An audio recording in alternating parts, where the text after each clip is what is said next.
하나님은 영이시니 예배하는 자가 영과 진리로 예배할지니라. 대강절 세 번째 주일을 맞이하며 우리를 불러주신 하나님 아버지께 감사함과 영광을 올려드립니다. 진실된 마음 정직한 영으로 삼위일체 하나님을 예배하는 복된 시간 되게 하여 주시옵시고, 하나님이시여 영으로 임재하여 주셔서 주님만이 주실 수 있는 평강과 기쁨이 저희 심령 가운데 가득 넘치게 하여 주시옵소서. 감사드리며 우리 주 예수 그리스도의 이름으로 기도드립니다. 아멘.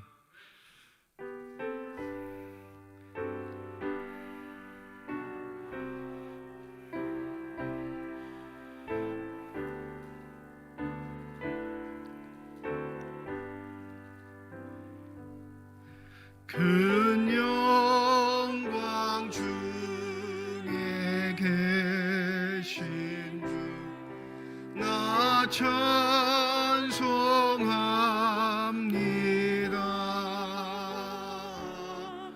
영원히 계신 주 이름 나 찬송합니다.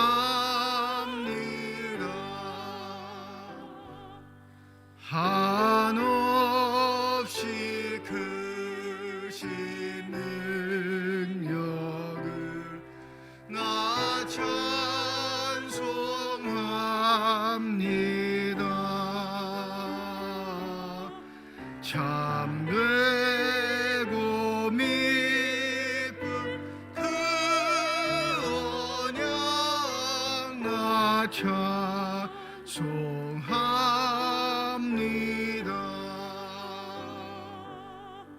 온 천지 창조하시도 그 말씀 힘이 있어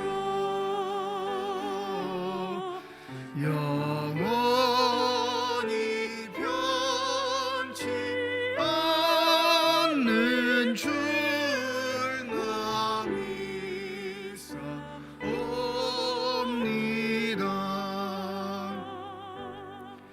그 온유하신 중성 날 불러주시고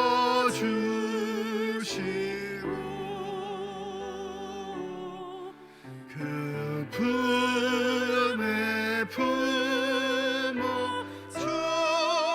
주시니 나 찬송합니다.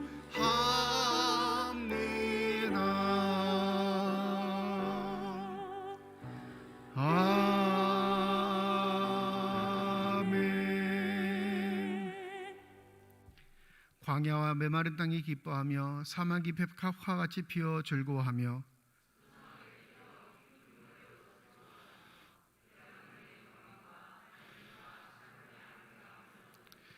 그것들이 여호와의 영광 곧 우리 하나님의 아름다움을 보리로라.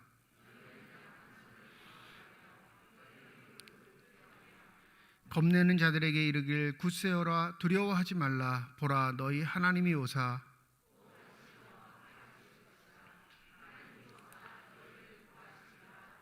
그때 맹인의 눈이 밝을 것이며 못 듣는 사람의 귀가 열릴 것이며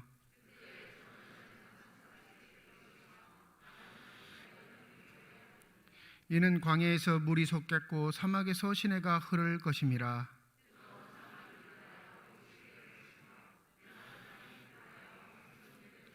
승냥이에 눕둔 곳에 풀과 갈대와 부들이 날 것이며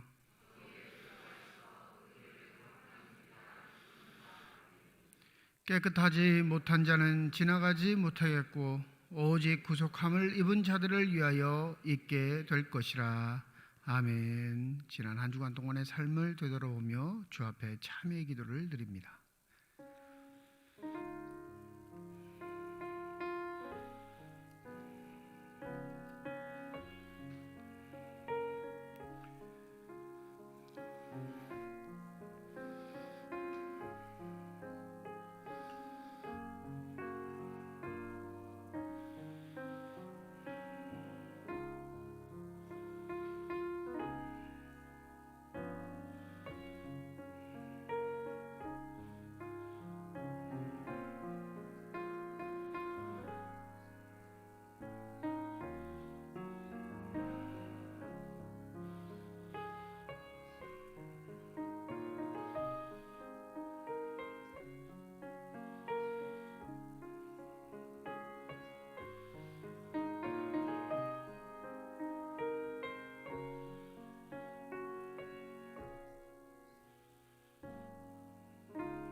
만일 우리가 우리 죄를 자백하면 그는 미쁘시고 의로우사 우리 죄를 사하시며 우리를 모든 불의에서 깨끗하게 하실 것이라.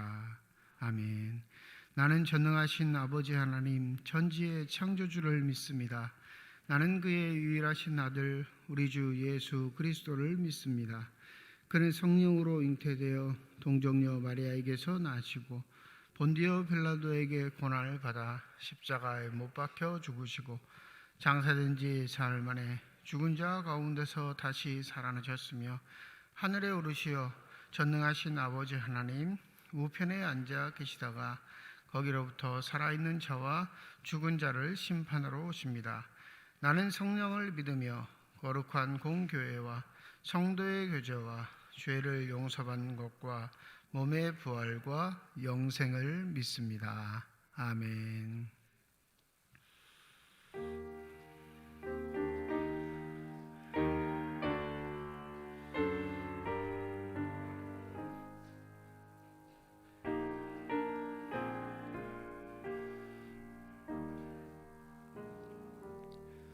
내 주님 입으신 그 옷은 참 아름다워라.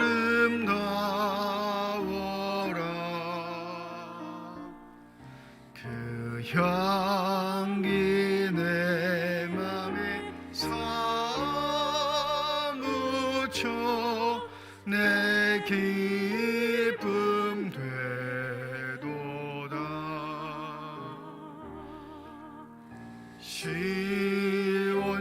시온성보다 더 찬란한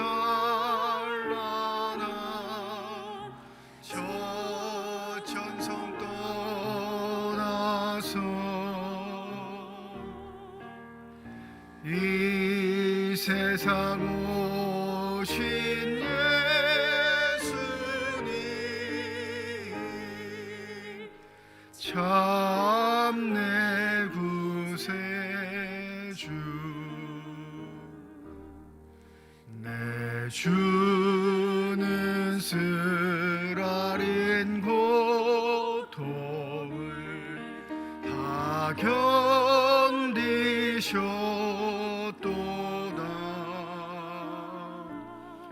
주 지신 십자가 대할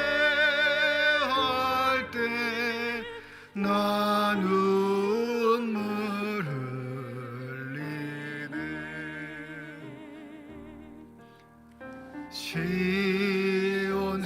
시온성보다도 찬란한 저 천성 떠나서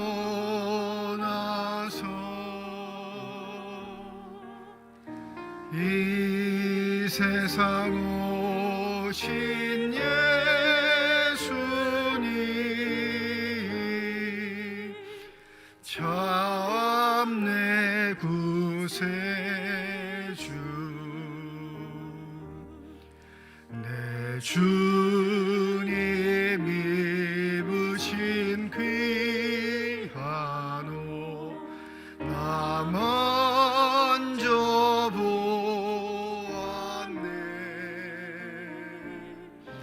내 발이 죄악에 빠질 때 주 나를 붙드네.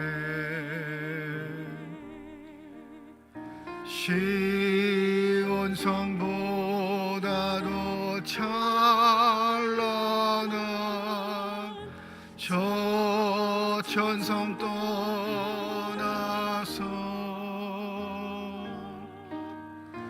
이 세상 오신 예수님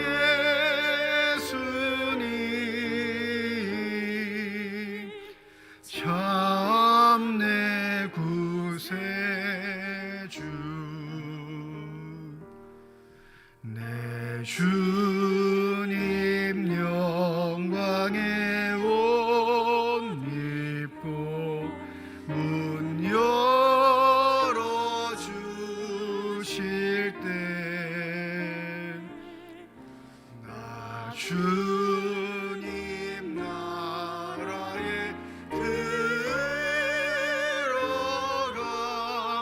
영원히 살겠네.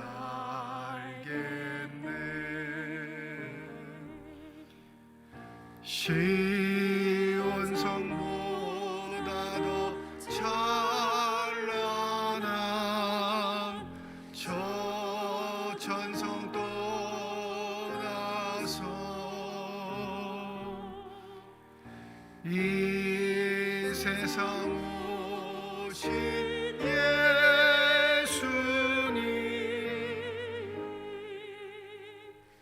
내 구세주.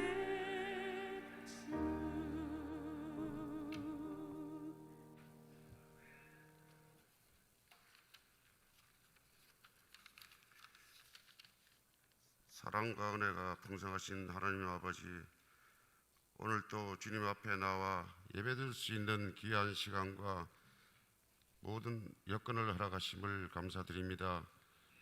지난 한 주간 동안 저희들의 삶을 지켜주셔서 이 자리에 나올 수 있음을 고백합니다. 이 시간 하나님의 은혜에 감사하며 예배드리오니 하나님만 높이는 복된 시간 되게 하여 주시옵소서. 지난 한 주간도 세상 나가 살면서 주님 뜻대로 살고자 다짐했지만 그러지 못했음을 이 시간 고백합니다. 주님, 이 시간 긍휼을 베풀어 주셔서 저희들의 죄를 용서하여 주시옵소서. 오늘은 대강절 셋째 주일로 지킵니다. 주님이 오시기를 기다리는 대강절 기간에는 이 땅에 오신 예수 그리스도의 마음을 품고 기도의 시간을 가지며 말씀이 육신이 되어 오신 예수님을 기다리는 기쁨의 시간들이 되게 하여 주시옵소서. 하나님 아버지, 이 나라의 민족을 불쌍히 여겨 주시옵소서. 어렵고 힘든 상황 속에서도 주님께서 친히 간섭하여 주시사 정치하는 모든 위정자들이 정직한 마음을 품고 이 나라를 위해 정치할 수 있도록 인도하여 주시옵소서.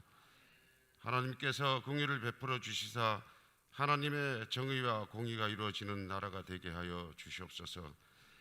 하루속히 경제가 안정되고 성장하여 모든 국민들이 편히 살아갈 수 있도록 주님 도와주시옵소서.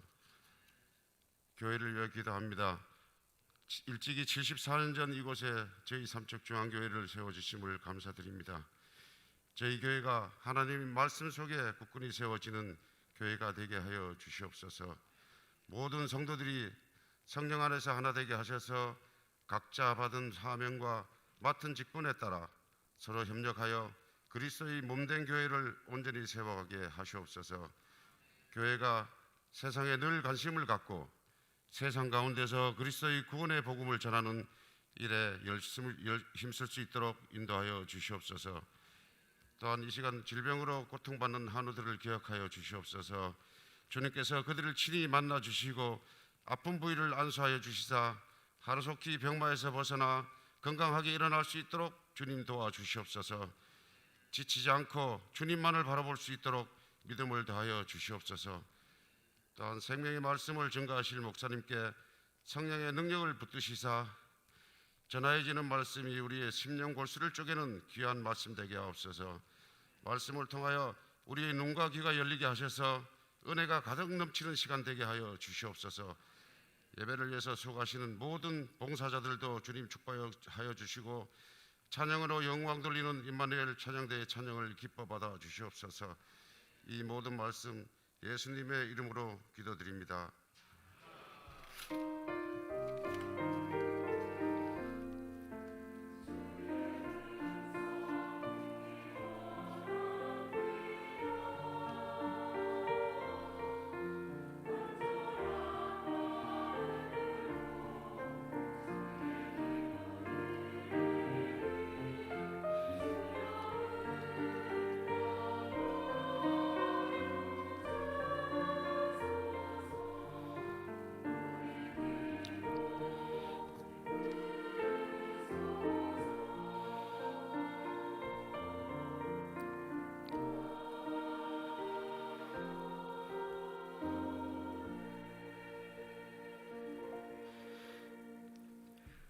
대강절 세 번째 주일 우리에게 주신 하나님의 말씀입니다. 구약성경 시편 146편 5절에서 10절까지 말씀, 신약성경 마태복음 11장 2절에서 11절까지의 말씀입니다. 다 함께 자리에 일어나 하나님의 말씀을 받겠습니다.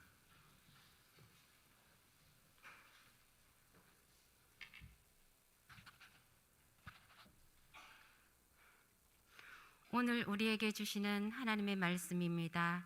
야곱의 하나님을 자기의 도움으로 삼으며 여호와 자기 하나님에게 자기의 소망을 두는 자는 복이 있도다.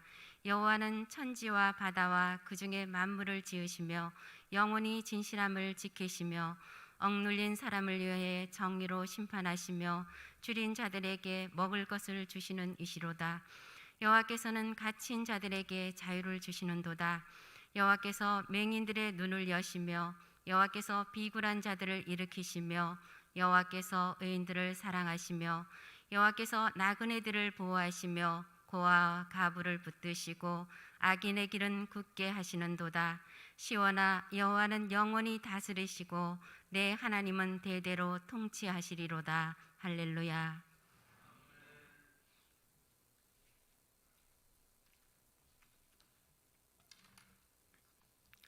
요한이 옥에서 그리스도께서 하신 일을 듣고 제자들을 보내어 예수께 여짜오되 오실 그 이가 당신이오니까 우리가 다른 일을 기다리오니까. 예수께서 대답하여 이르시되 너희가 가서 듣고 보는 것을 요한에게 알리되 맹인이 보며 못 걷는 사람이 걸으며 나병 환자가 깨끗함을 받으며 못 듣는 자가 들으며 죽은 자가 살아나며 가난한 자에게 복음이 전파된다 하라. 누구든지 나로 말미암아 실족하지 아니하는 자는 복이 있도다 하시니라. 그들이 떠나매 예수께서 무리에게 요한에 대하여 말씀하시되 너희가 무엇을 보려고 광야에 나갔더냐? 바람에 흔들리는 갈대냐? 그러면 너희가 무엇을 보려고 나갔더냐? 부드러운 옷 입은 사람이냐? 부드러운 옷을 입은 사람들은 왕궁에 있느니라. 그러면 너희가 어찌하여 나갔더냐? 선지자를 보기 위함이었더냐? 옳다. 내가 너희에게 이르노니 선지자보다 더 나은 자니라. 기록된 바 보라, 내가 내 사자를 내 앞에 보내노니 그가 내 길을 내 앞에 준비하리라 하신 것이 이 사람에 대한 말씀이니라. 내가 진실로 너희에게 말하노니 여자가 낳은 자 중에 세례 요한보다 큰 이가 일어남이 없도다. 그러나 천국에서는 극히 작은 자라도 그보다 크니라. 하나님께서 이 말씀을 통하여 우리에게 은혜 주시기를 원합니다. 아멘.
아멘.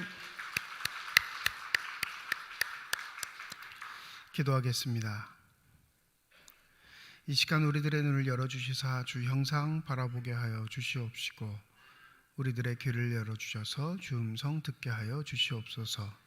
닫혀진 우리의 심령의 문이 성령의 은혜 가운데 활짝 열려지게 하여 주셔서 하나님 아버지 마음속에 품고 계시는 기쁨과 평안과 만족이 넘치는 복된 시간이 되게 하여 주시옵소서. 감사드리며 우리 주 예수 그리스도의 이름으로 기도드립니다. 아멘. 몇 해 전 성지 순례를 가서 그리스 정교회 교회들을 돌아본 적이 있습니다. 이 정교회 교회들은 먼저 특징이 화려해요. 굉장히 화려합니다. 그리고 교회당 내부로 들어가면 반드시 뭐가 있냐면 성화나 성상들 있죠. 이콘이라고 하는 성인들의 그림이라든지 동상들을 교회 내에 배치합니다. 교회 안에 배치해요. 예배당 안에. 그리고 그 성인들이라는 표시는 뭘로 하냐면 인물화 뒤에 원을 그려가지고 후광이 뒤에서 나오게 그려놓죠. 그래서 그들이 성인임을 나타냅니다. 이렇게 성화나 이콘, 성상들을 세우는 이유는 물론 그들의 신앙을 본받자라는 게 가장 큰 뜻이기도 하지만 그때 당시에 대부분의 사람들이 뭘 몰랐냐면 글을 몰랐어요. 글자를 읽지 못했단 말이에요. 그러니까 예배당에 오면 듣는 게 전부예요. 근데 듣는 게 한계가 있잖아요. 전체를 다 얘기해 줄 수 없는 거니까 예배를 드리다 늘 언제나 한계가 있는 것 때문에 성당 내부, 교회 내부에 들어오면 예수의 일대기가 그려져 있는 그림을 보고 예수가 어떻게 사셨는지를 깨닫는 겁니다. 그냥 일종의 그림 자료, 교육 자료의 역할을 하는 거죠. 근데 종교 개혁을 거쳐 서방 전통에 있었던 이 장로교나 모든 개신교들은 이 이콘이나 성상, 성화들을 교회 내에 그리는 걸 부정시하죠. 왜냐하면 그게 우상의 요소가 있다라고 여기기 때문에 그렇습니다. 그런데 어느 성화든지 간에 그 성화의 중앙에는 누가 있을까요? 중심에. 그렇죠. 우리가 믿음의 주로 고백하는 예수 그리스도가 중앙에 있어요. 그러면 오른쪽에는 갑자기 퀴즈 시간이 됐는데 대부분 성화의 오른쪽에는 누가 있냐면 성모가 자리 잡습니다. 성모 마리아. 그럼 왼쪽에 누가 있을까요? 엄마가 오른쪽에 있으면 왼쪽에는 누가? 아빠가 있는 게 당연한데 요셉은 성화에 등장하지 않습니다. 어느 교회를 가든지 그 구조예요. 어느 구도를 가든지 예수님이 중심인데 오른쪽에는 마리아가 있는데 왼쪽에 있는 남자가 굉장히 궁금했습니다. 몰랐거든요, 저도. 그래서 궁금해서 가이드에게 물어보니까 누구라고 말하냐면 세례 요한입니다. 이렇게 말해요. 깜짝 놀랐어요. 세례 요한이요? 이렇게 되물을 정도로. 우리 생각 같아선 베드로나, 그렇죠? 예수의 아주 가까운 제자들이나 사람이 있을 것이라 생각하는데 뜬금없이 예수의 왼쪽 가장 가까운 곳엔 성화에는 세례 요한이 등장합니다. 어느 성화이든지 다 그래요. 그 이유는 추측해보면 이렇지 않을까 싶습니다. 말씀, 구약의 말씀의 마지막 예언자, 오시기로 한 그분을 가리키는 유일한 사람, 그리고 그분이 왔음을 선포했던 사람이 세례 요한이었기에 예수의 가장 최측근으로 세례 요한을 배치하고 오실 때는 누구를 통해 오셨어요? 성모 마리아를 통해 이 땅에 오셨으니까 예수의 존재를 이 땅에 잉태한 여인 마리아를 이렇게 배치한 게 아닐까 싶습니다. 우리가 성경에서 세례 요한은 그렇게 대단한 존재로 여기지는 않지만 신학적으로는 이렇게 대단한 존재임을 성화해서도 볼 수 있습니다. 예수가 이 땅에 오신 것, 근데 그 예수가 변변치 못한 사람이 아닌 메시아로서 하나님으로서 이 땅에 오신 구약의 말씀의 그 주인공이라는 걸 알려주는 사람이 세례 요한임을 우리에게 깨닫게 해주는 거죠. 그런데 오늘 본 말씀은 그 세례 요한이 시험에 빠진 이야기, 절망에 빠진 이야기를 우리에게 들려줍니다. 2절 말씀 보실까요? 마태복음 12장 2절에 보면 요한이 오게 해서 그리스도께서 하신 일을 듣고 제자들을 보냈다 말합니다. 이 세례 요한의 배경을 좀 알 필요가 있는데 세례 요한은 제사장의 아들로 태어났다는 건 누가복음의 증언이죠. 그러니 그는 광야에서 살 수 있는 신분의 사람이 아닙니다. 정확하게 말하면 그는 제사장으로서의 역할을 감당해야 하는 세습직에 있는 사람이에요. 아버지가 제사장이었으니 아들 요한도 당연히 제사장일진데, 그 세례 요한은 이상하게 어떻게 도시에 살지 않고 우리가 지난주에 살펴봤듯이 광야에서 하나님의 말씀을 증거하는 사람으로 자신의 삶을 살아갑니다. 신학적 부류로 따지면 SNF파에 속해 있지 않았을까라고 많은 사람들이 추측하는데, 이 SNF파는 어떤 사람들이냐면 극한의 삶을 살아가는 사람이에요. 먹는 것도 가장 조금만, 자신의 생명을 해치지 않을 정도만의 음식을 먹는 자들. 그리고 도시 안에는 이미 경건을 대표하는 바리새인들이 살고 있었지만 율법 중심으로 그 율법을 지키는 게 자신의 삶의 소명이라 생각하는 바리새인들이 살고 있었지만, 바리새인들보다 더 완벽하게 하나님의 말씀을 지키기 위해 이들은 광야의 동굴에서 살았던 사람입니다. 그러니까 죄된 것은 보지 않고요, 죄된 것은 만지지 않고 접촉하지 않고 자신의 의로움을 지키기 위해서 절제된 생활을 하는 사람들, 이 사람들이 SNF파 사람들이었습니다. 그래서 대부분의 신학자들은 요한도 그 SNF파의 활동을 한 것이 아닐까 추측합니다. 그러니까 요한은 하나님의 말씀을 기준으로 가장 온전하게 말씀을 지키고자 발버둥 쳤던 사람 중에 가장 뛰어났던 사람이 아닐까, 이렇게 예상하고 있는 것이죠. 이 경건과 절제, 하나님의 말씀의 의로움을 지키기에 평생토록 자신의 삶을 단련한 한 가지 이유가 뭐냐면, 그래야 자신이 증언했던 말을 사람들이 들을 것이고, 그 증언했던 말의 주인공이 나타났을 때 그 나타났던 주인공에게 사람들이 집중할 수 있을 것이라 여겼을 겁니다. 그 사람이 등장했어요. 누구죠? 예수 그리스도예요. 그런데 옥에 갇힌 요한은 이 옥에 갇혔다라는 사실도 뭘 증명하냐면, 요한이 얼마나 타협 없이 의롭게 살려고 노력했는지를 여실히 나타내 주는 거죠. 뭐 도둑질해서 옥에 갇혔을까요? 나쁜 일에서 옥에 갇혔을까요? 이 당시의 법으로 하면 나쁜 일이었겠죠. 왜냐하면 왕에게 대적하는 일을 했거든요. 근데 왕에게 손가락질할 때 그냥 손가락질하는 거 아니에요.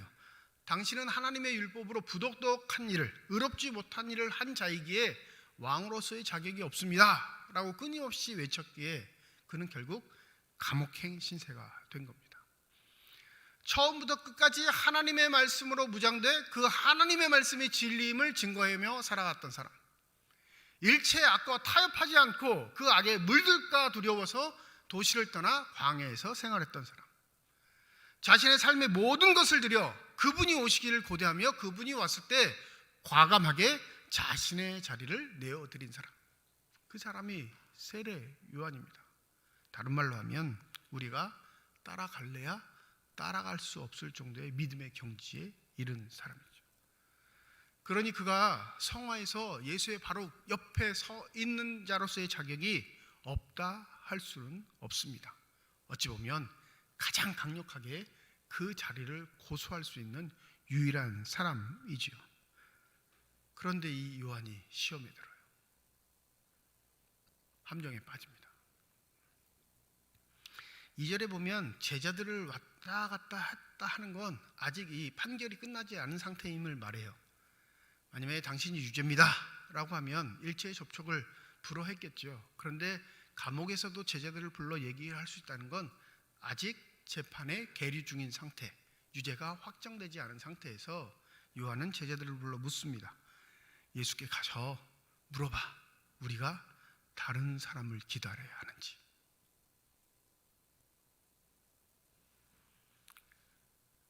여러분, 요한의 삶은 예수가 전부예요. 그는 구약의 말씀의 마지막 교두보입니다.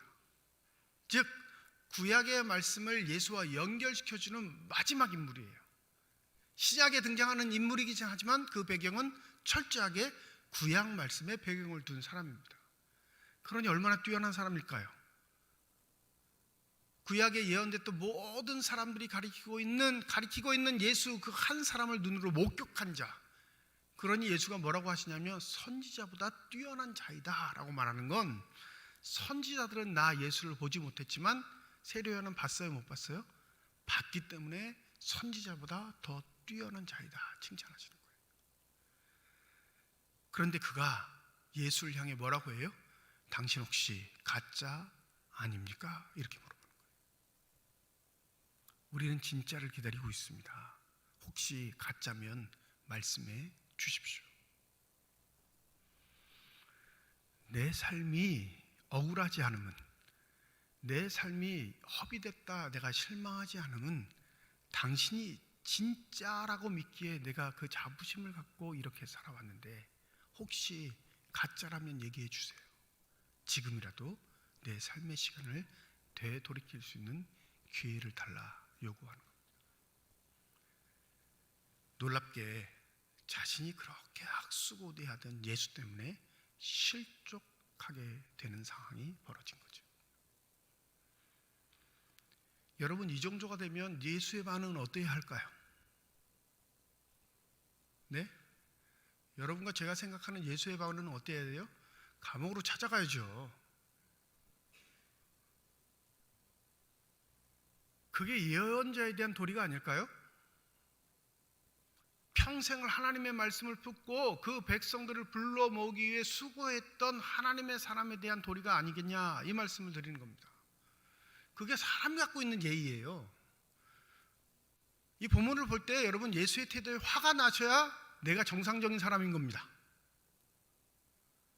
세례 요한이 옥에 갇힌 건 누구 때문이에요? 자신의 의로움 때문?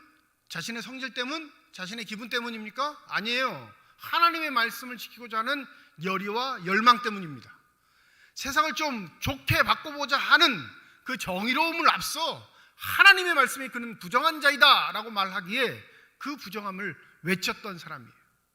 즉 하나님의 말씀이 아니고선 고난과 역경을 당하지 않을 사람인데, 하나님의 말씀 때문에 이 고난과 역경을 당하고 있다면 하나님 말씀 그 자체이신 예수가 그를 찾아가 위로하셔야죠.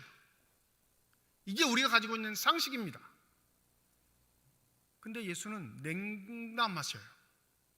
어떻게 보면 냉대하실 정도로 예수는 전혀 자신의 감정을 드러내지 않습니다. 5절입니다. 5절 우리가 다 한번 읽어볼까요? 5절입니다. 시작.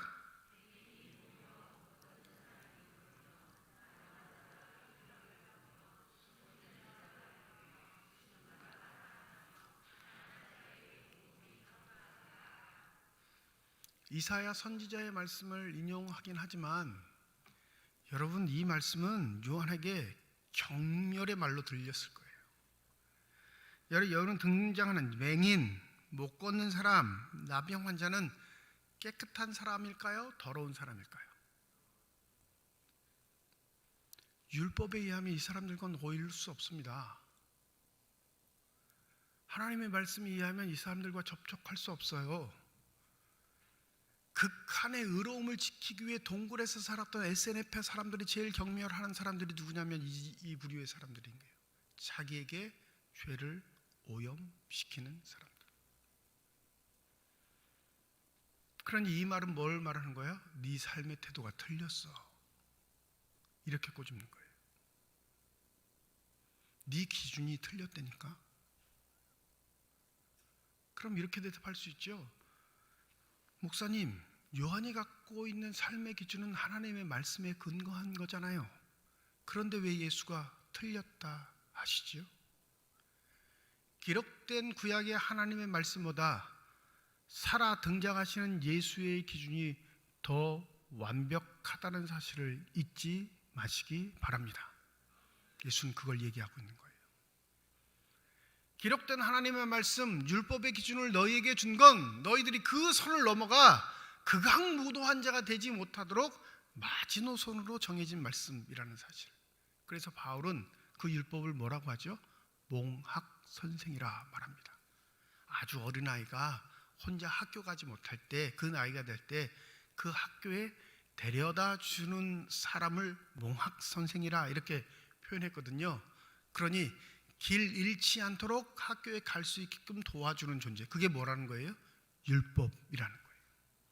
그런데 예수는 그 율법의 완성자이며 온전한 율법의 완성이 무엇인지 우리에게 보여준 말씀 그 자체이신 분인 줄 믿습니다. 그러냐, 세로 요한에 가진 의의 기준은 오히려 예수가 의로운 자가 아니라 어떤 자예요? 범죄자예요.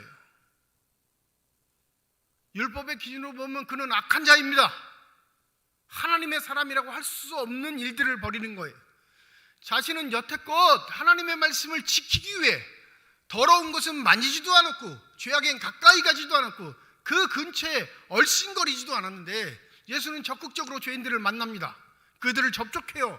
그들과 이야기를 나눕니다. 그들과 식사까지 하는 엄청난 일을 벌이는데 자신이 원하는 심판은 그를 통해 하나도 이루어지지 않고 오히려 어떻게 보여요? 세상을 어지럽게 만드는 것처럼 보입니다. 심판자이면 하나님의 의를 가지고 이 땅에 와셨으면 먼저 자신을 감옥에서 꺼내주든가 이 감옥에 갇히게 한 헤롯을 심판하는 게 가장 뚜렷한 메시아의 특징일 텐데 거기에는 관심이 없어요. 상류층과 어울리지도 않습니다. 가장 하류층에서도 하나님의 저주를 받았다 하는 자들만 어울리며 그들과 생활을 하는 게 요한으로는 도대체 이해하지 못하는 상황이었어요. 그런데 예수는 그 이야기를 다시 반복하고 있는 거예요. 네 마음속에 있는 이야기를 내가 끄집어 놓여볼게. 안 못 보는 사람이 봐. 못 걷는 사람이 걷는다니까. 하나님의 형벌이라 여겼던 문둥병, 나병 환자들이 깨끗함을 입어. 그리고 하나님의 저주를 받았다고 생각한 가난한 자들에게 천국의 복음이 들린다. 그게 왜? 그게 어때서? 그게 잘못된 일이야? 예수는 이 이야기를 던지고 있는 겁니다. 그리고 아주 심각한 말씀을 하시죠. 6절입니다. 우리 6절 다시 한번 읽어보겠습니다. 시작.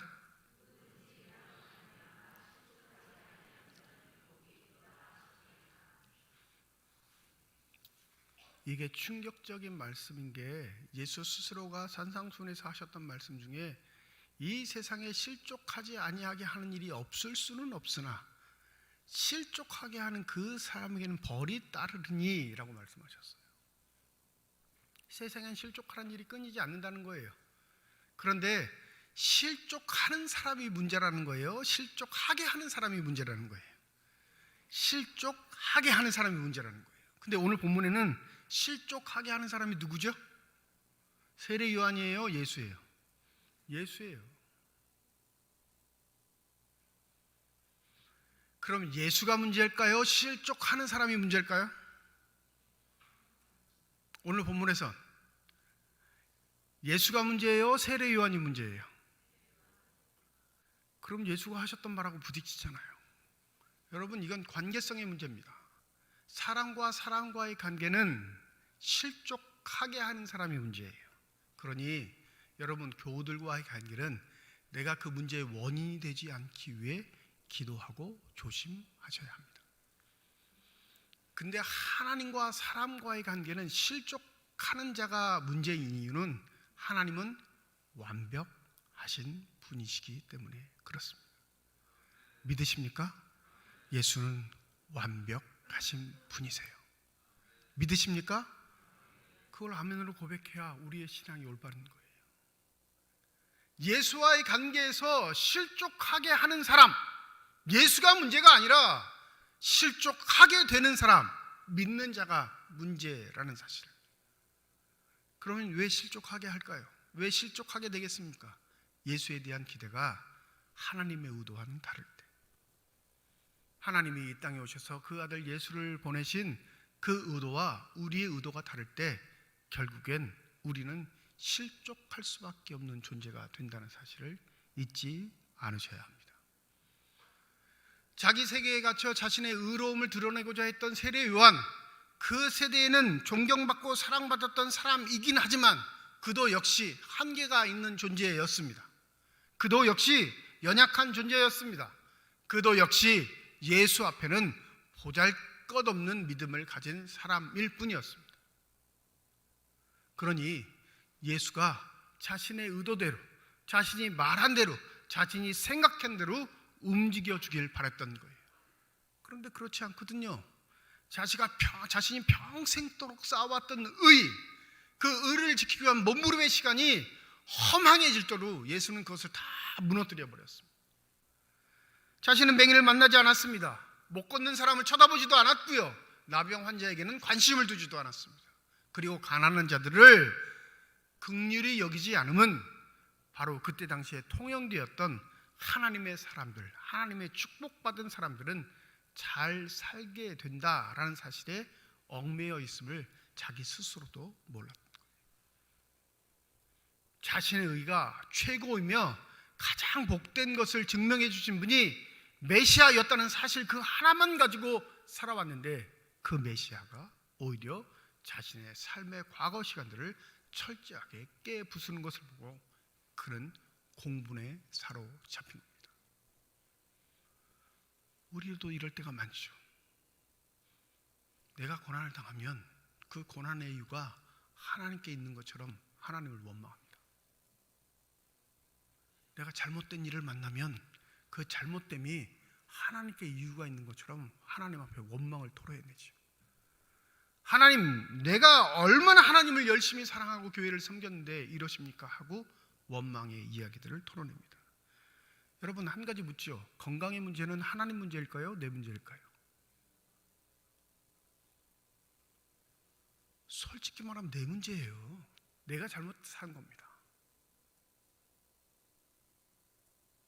그런데 내 잘못도 다 하나님 핑계를 대요. 이게 인간의 악한 습성입니다. 물론 사고를 만난 것, 뜻하지 않는 일을 만난 건 내가 의도하지 않았던 대부분의 일들일 겁니다. 그럴 때마다 우리가 원망하는 이유는 단 한 가지예요. 하나님 등장하셔서 왜 안 막아줬냐 이거예요. 그 정도는 해주실 수 있지 않냐, 우리 스스로가 하나님 앞에 그렇게 원망을 합니다. 그리고 그게 시험거리가 돼 실적이 되어서 하나님을 등지는 사람도 많습니다. 그러면 반대로 하나님 입장에서 한번 얘기해 볼까요? 너는 그때 뭐 했느냐? 수없이 하나님이 우리에게 질문한다면 여러분 정당하게 대답하실 수 있는 분.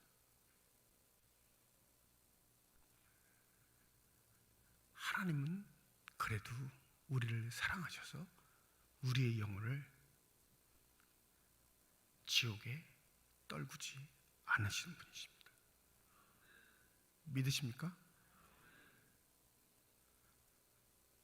그러니 우리가 하나님께 할 말이 많은 게 아니라 하나님이 우리에게 할 말이 많은 존재이시다는 사실을 잊지 마시기 바랍니다. 이 의로움의 오리에 빠지는 사람들이 참 많습니다. 목사도 빠지고요, 교인들도 빠져요. 교회도 빠집니다. 예수 그리스도 하나님을 위한 교회가 아니라 목사를 위한 교회, 교인을 위한 교회, 교회를 위한 교회로 자꾸 이상한 모양으로 바꿔가는 게 우리의 현실이에요. 그런 교회의 가장 큰 특징이 뭔지 아세요? 화려하기는 한데 무언가 시끄럽기는 한데 그곳에 진득하니 변하지 않게 자신의 일을 꾸준히 해 나가는 사람들은 적다는 사실. 요한이 보기엔 예수는 너무 답답했을 겁니다. 빨리 좀 하시지, 빨리 좀 바꾸시지. 이렇게 많은 사람들이 고생하고 있는데 왜 저렇게 민기적거리실까라고 그 원망과 한탄이 있었을 겁니다. 우리와 똑같아요. 우리도 불의를 보면, 우리도 악을 보면, 우리도 너무나 사람답지 않은 일을 만나게 해서 그 사건을 만나게 되면 하나님 뭐 하시나? 하나님 뭐 하고 계시지? 하나님을 다구칩니다.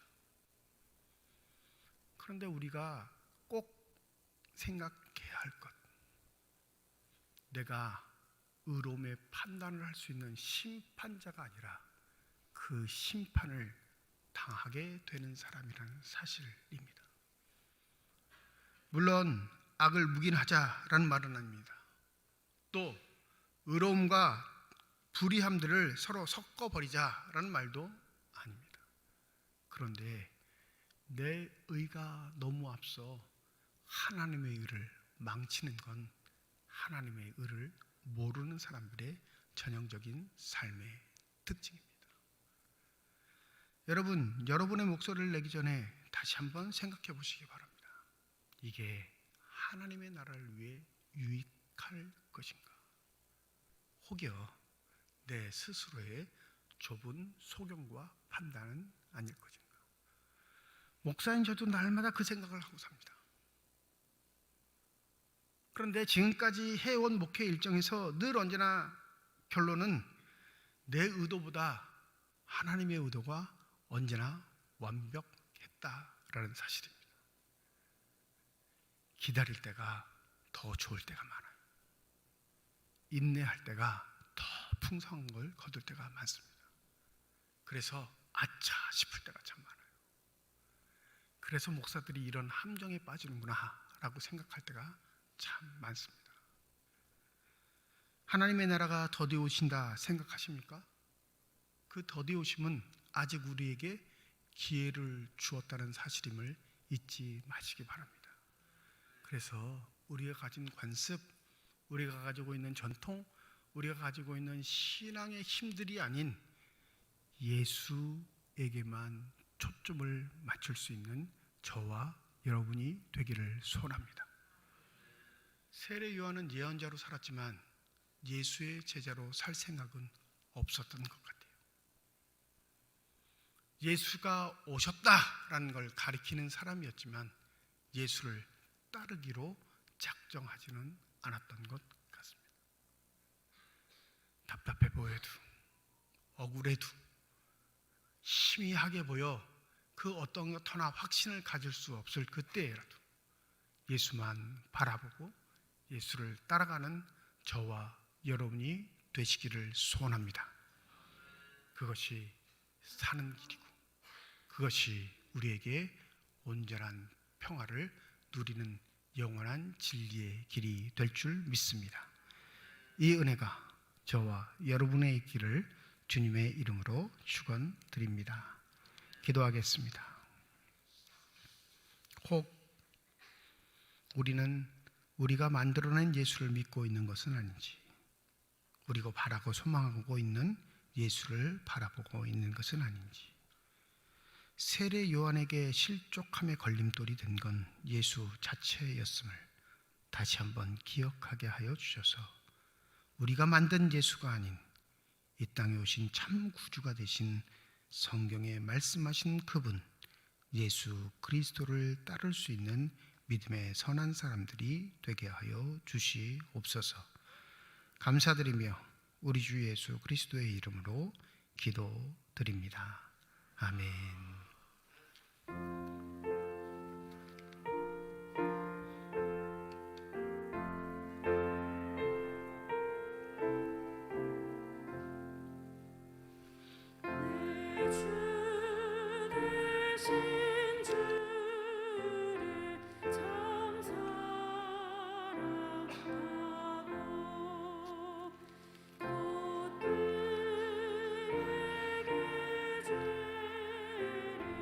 다 고합니다. 그 은혜를 주신 내 예수시니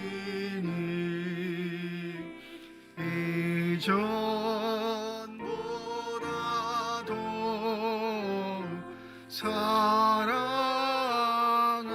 사랑합니다. 그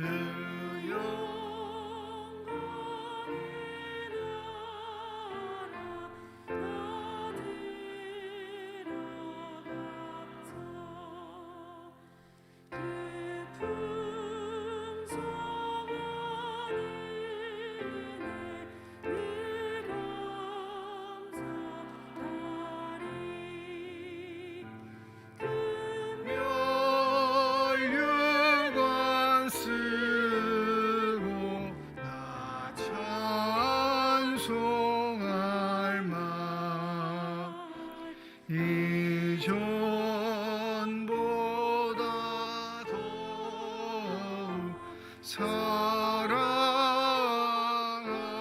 사랑합니다. 조수동 집사님 가정에서 무명으로 건축헌금 드리셨습니다. 대강절 세 번째 주일 맞이하며 주의 전에 나올 수 있는 은혜와 여건과 형편을 허락하여 주신 하나님께 감사함을 드립니다. 나올 때 빈손으로 나오지 아니하고 주 앞에 드릴 수 있는 예물 있게 하심도 감사드립니다. 11조 헌금으로 1,000번째 헌금으로 감사헌금으로 선교헌금으로 장학헌금으로 건축헌금으로 주일 헌금으로 드리는 손길마다 주의 은혜 가운데 복 내려 주셔서 이 땅 살아갈 때 필요한 것 채우시는 하나님의 은혜를 누리는 사람들이 되게 하시고 사는 동안 후에 나누고 베풀 수 있는 축복의 손길들만 되게 하여 주시옵소서. 드리고는 싶사오나 드릴 수 없는 형편에 있는 사람들도 있음을 주께서 아십니다. 그 마음 그대로 받으시고 하나님 여건과 형편이 될 때 바칠 수 있는 그 혈단들을 실천할 수 있는 믿음의 선한 사람들로 성장케 하여 주시옵소서. 이 예물이 쓰여지는 것 하나님의 사랑이 널리 증거되게 하시고 하나님의 이름으로 심겨지게 될 때 30배, 60배, 100배의 결실을 통해 여전히 우리를 통해 일하고 계시는 살아계신 하나님의 권세와 능력이 나타나는 거룩한 예물만이 되게 하여 주시옵소서. 예물을 드릴 때 기도의 제목을 담아 드리는 손길과 화정 주께서 있음을 아시오니 우리의 기도에 응답하시는 주님, 우리의 삶의 자리에 찾아와 우리를 어루만져 주시옵시고 어떠한 경우에도 부인하지 않고 믿음으로 온전히 살아갈 수 있도록 하나님의 은혜의 손길로 우리를 다독여 주시옵소서. 때로 만나는 어려움 때문에 절망하거나 좌절하거나 포기하지 않도록 주의 손길을 통해 우리를 일으켜 세워주시사 우리가 걸어가야 할 길, 우리가 바라봐야 할 그 예수를 온전히 바라볼 수 있도록 성령의 충만함으로 함께하여 주시옵소서. 주의 몸된 길을 위해 수고하고 애쓰는 많은 일꾼들이 있습니다. 보이는 곳에서 보이지 않는 곳에서 수고하고 헌신하는 손길들 기억하여 주셔서 하나님의 영광 드러낼 수 있는 신실한 사람들만 되게 하여 주시옵시고 한결같은 믿음으로 주를 섬길 때 하나님이 내려주시는 놀라우신 축복과 은혜를 누릴 수 있는 거룩한 사람들이 되게 하여 주시옵소서. 오늘 찬양을 통하여 영광을 돌린 임마누엘 찬양대 기억하여 주시고 지휘자, 반주자 되어 모두 한 사람 한 사람 축복하여 주시사 하나님의 영광만 드러낼 수 있는 신실한 사람들 되게 하여 주실 뿐만 아니라 우리 교회 학교에서 섬기고 있는 교사들, 저들의 마음도 주님께서 주장하여 주셔서 기도하는 사람으로 말씀을 증거하는 사람으로 부족함이 없도록 하나님의 영으로 충만케 하시며 하나님의 기쁨과 자랑이 되게 하여 주시옵소서. 병상에 누워있는 환우들 한 사람 한 사람 주께서 하시오니 그 병상에 찾아가 어루만져 주실 때 능력의 손길, 치유의 손길을 함부에 얹으시고 안수하여 주시사 저들의 질병, 고통, 아픔이 깨끗이 치유함받는 놀라운 축복과 은혜가 넘치게 하여 주시옵소서. 연말을 맞습니다.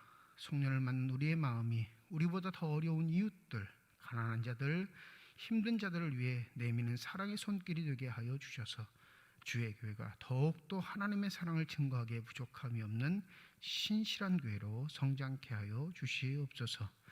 감사드리며 우리 주 예수 그리스도의 이름으로 기도드립니다. 아멘.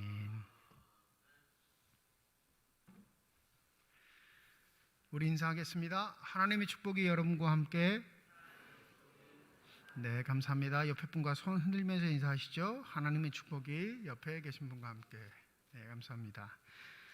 다음 주일은 대강절 넷째 주일로 지킵니다. 1부, 2부 예배 드리고 셋째 주일이기 때문에 다음 주에는 찬양 예배도 드리게 됩니다. 찬양 예배 준비하시고 교회로 오시면 감사하겠습니다. 금요 기도회는 12월 달은 16일 한 번만 드리도록 하겠습니다. 16일 금요일 저녁 본당에서 9시에 저녁 9시에 모이도록 하겠습니다. 오늘 2부 예배 후에 공동예로 본당에서 모입니다. 공동예 회원 자격은 18세 이상 된 세례교인들이 참여하실 수 있습니다. 안건은 두 가지인데 첫 번째는 결산과 예산안에 대한 것, 또 이인직 안시사 복직에 관한 건입니다. 우리 18세 이상 세례교인들 참여하셔서 좋은 의견들 나눠주시면 감사하겠습니다. 원래 둘째 주가 교회에서 진행된 각기관 원례인데 오늘 공동예가 있어서 각기관 원례를 다음 주로 연기합니다. 그래서 각 기관들은 다음 주일 2부 예배 후에 기관별로 모여주시고 다음 주일엔 찬양 예배가 있지만 교회에서 점심 식사는 제공하지 않습니다. 그러니까 원래를 하신 후에 기관별로 식사를 알아서 드시고 그렇다고 집으로 가시라는 거 아니에요. 밥 안 주니까 예배 안 드려 그러시면 안 되고 교회에 오셔서 예배를 드리시면 되겠습니다. 부득이한 상황 여러 가지 형편들 때문에 이렇게 정했으니까 여러분 좀 이해해 주시면 감사하겠습니다. 남영동 경로 무료 식당이 이번 주 목요일 난 12시부터 1시까지 지하 식당에서 있습니다. 우리 매달 해보셨죠? 안내, 서빙, 설거지 봉사하시는 분들은 자원봉사로 좀 섬겨주셔야 되니까 좀 시간을 만드셔서 와서 좀 봉사를 해주시고 또 한 달에 한 번 정도는 월차를 내셔서 이웃을 돕는 일, 섬기는 일에 여러분들의 시간을 좀 하나님께 드리시면 감사하겠습니다. 제4기 성경 통독 화요일부터 금요일까지 오전 10시 지하 예배실에서 모입니다. 이번 주부터 신약이 시작되는 것 같으니까 2주 안에는 아마 전체 성경 읽기가 끝나게 될 겁니다. 하시고 싶으신 분들은 시작만 읽겠다라고 하셔도 나오셔도 되겠죠. 그래서 오셔서 함께 성경 통독하시면 되겠습니다. 23년 요람 제작하는데 우리 주소 전화번호 사업장 변경되신 분들 꼭 알려주시고, 신임 서리집사님들 처음으로 교회 서리집사님 되신 분들은 꼭 사진을 제출해 주셔야 요람 작업에 어려움이 없습니다. 또 사진 바꾸실 분도 제출해 주시면 감사하겠습니다. 성탄 이웃사랑 나눔 우리 경기도 광주에 있는 은혜의 동산 지적장애인 생활시설을 돕기 위해서 지난주부터 수건 및 건조기 성금을 모으고 있는데요. 건조기 성금을 하실 분들은 성경금 봉투나 감사헌금 봉투에 성탄 나눔 건조기 이렇게 쓰셔도 됩니다. 그럼 목적 헌금으로 처리해서 이쪽으로 지원하게 하겠고요. 수건은 여러분 부탁하는데 반드시 새 것을 가지고 오셔야 됩니다. 헌것 안 받습니다. 사무실에서 헌것 받으신 것 같은데 헌것은 갖다 주는 게 예의가 아니에요. 걸레도 그들이 알아서 만들어서 쓰면 돼요.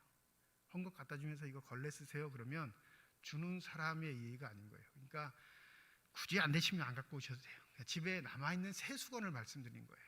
돌잔치에서 결혼에서 뭐 교회 행사에서 받으신 새 수건을 가시고 사무실에 제출해 주시면 새 수건만 전달하도록 하겠습니다. 목사님 걸레도 필요하잖아요. 알아요. 저도 아는데 그건 주는 게 아니라는 거죠. 그건 우리의 마음일 뿐이지 받는 사람들은 안 그럴 수 있으니까. 특별히 우리보다 어렵고 힘든 장애인들은요 그런 거에 더 민감해요. 더 기분 나빠합니다. 그러니까 여러분들이 좀 양해를 해주시고 사무실로 전화라고 온다는 거예요. 좀 헌 건데 갖고 가면 안 되겠냐. 그냥 광고 하시는 대로 움직이시면 돼요. 뭐만 갖고 온다? 새 것. 네. 아셨죠? 네. 없으시면 안 가져오셔도 돼요. 근데 굳이 그것 때문에 스트레스 받으실 필요 없이 우리가 할 수 있는 한 좋은 것으로 아름답게 섬길 수 있도록 우리가 스스로 훈련이 되어야 되니까 여러분들 좀 양해해 주시면 감사하겠습니다. 2023년 1월부터 쉼터 이용 방법이 좀 바뀝니다. 이제부터 주일날 여러분 커피나 차를 사 드실 때 현금을 내셨는데 2023년부터는 절대 헌금 거래하지 않습니다. 이게 세무적으로 문제가 있을 수 있는 상황이기 때문에 이제부터는 2023년에 사무실에서 쿠폰을 구입하셔서 쿠폰을 가지고 가시면 거기에다가 그 금액에 맞게 도장을 찍어 드릴 거예요. 그러니까 쉼터를 이용하실 때 23년 1월부터는 12월은 유예 기간입니다. 아직까지 적응해야 되니까 팍 바꾸면 또 힘들어 하시니까 2023년부터는 쿠폰을 가지고 가셔서 사무실에서 구입한 쿠폰을 도장 찍는 것으로 그렇게 할 테니까 교회에서 그래서 가능하면 시장이 있으면 이 쿠폰을 교회에서도 사서 시장으로 쓰려고 해요. 각 부서가 쓰실 수 있게. 그러니까 여러분들 불편해하지 마시고 주일날 현금 거래하다 보면 시험해질 때도 있어요. 그죠? 사단이 틈타는다는 거예요. 그러니까 뭐 세무적인 문제도 있고 여러 가지 신앙적인 차원에 있어서 좋은 방향은 쿠폰을 하는 게 좋겠다 싶어서 당회가 결정을 했고 우리 여전도회하고도 논의를 했으니까 여러분들이 그렇게 사용하실 때 참고하시면 되겠습니다. 또 여전도회 연합회에서 떡을 판매합니다. 주보에 기재는 하지 않았는데 신청 받으니까 우리 각 여전도회 회장님한테 아니면 여전도회 연합회 회장님한테 신청을 하셔도 되고요.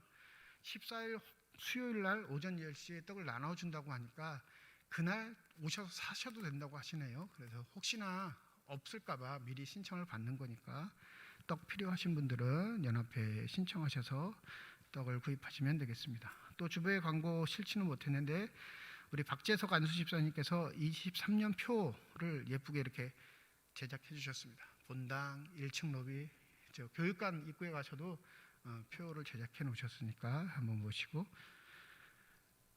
한번 본 김에 읽어볼까요? 우리 다 함께 한번 읽어보겠습니다. 시작. 복음의 사람 예배자로 살게 하소서. 내년도 표인데 총회 표고요. 이제 신년 되면 여 뒤에 현수막이 바뀔 텐데 거기에는 저희가 간단하게 이렇게 표를 요약해서 표기를 할 겁니다. 이 표 마음에 품으시고 한 해 동안 또 믿음으로 승리해 주시길 주님의 이름으로 축원드립니다. 이제 다 함께 자리에 일어나셔서 결단 찬양 하나님께 드리겠습니다.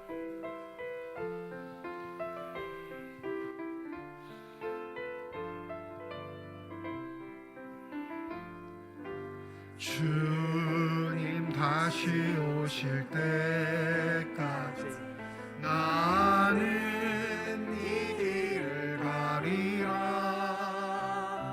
좁은 문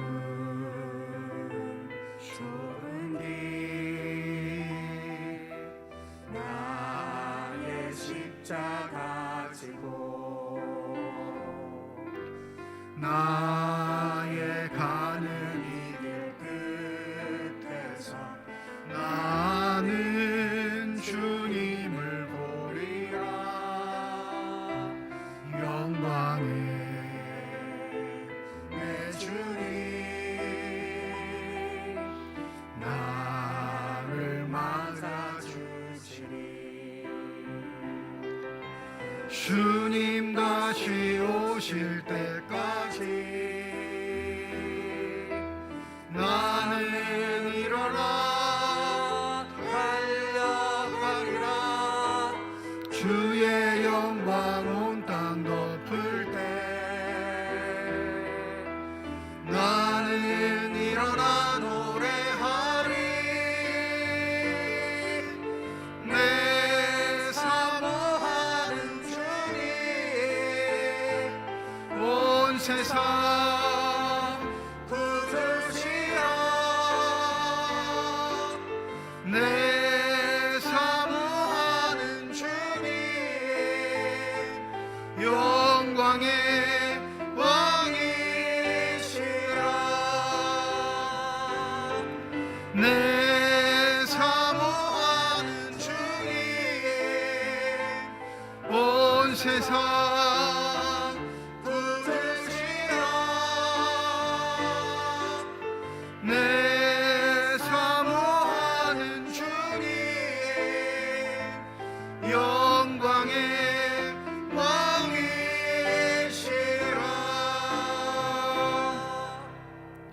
이제는 우리 주 예수 그리스도의 은혜와 하나님의 사랑과 성령의 교통하시고 내주하시고 역사하시고 충만하심이 주님을 올바르게 따르기로 소원하며 주님의 온전한 제자로 살아가기를 원하는 주님의 거룩한 자녀들, 이들의 가정과 일터와 앞길 위에 이제로부터 영원토록 함께 하시기를 간절히 축원하옵나이다.